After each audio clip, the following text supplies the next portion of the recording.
comme ça, il fait venir sa mère au palais, il la fait payer et il lui rend son fils. Allah subhanahu wa ta'ala fait sur Youssouf.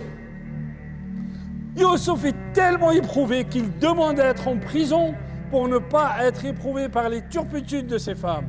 Et il va rentrer en prison. Comment on va sortir Youssouf de prison? Regardez la subtilité d'Allah. Il n'y a pas un commando qui vient.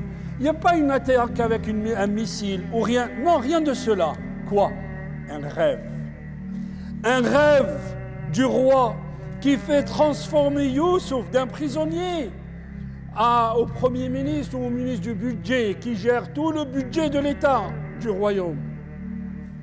Ajib le Coran, comment il nous applique, comment il nous apprend qu'Allah il a des subtilités dans ses commandements que les gens ne connaissent pas.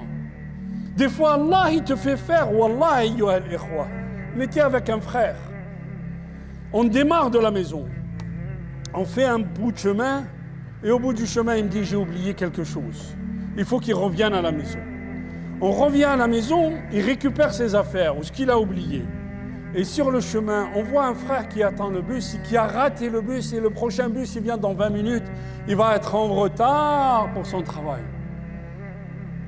Et le frère, il le voit, il dit allez, monte avec nous, on va te déposer.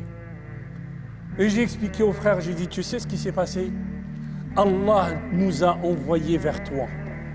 Allah, des fois, il décide de choses, il a fait que le frère, il oublie ses éléments à la maison et qu'il fasse demi-tour parce qu'il y a un autre frère qui a fait salat al-fajr ou je ne sais quoi. Allah, il lui ramène une voiture qui va l'amener jusqu'à son travail, il ne sera pas en retard.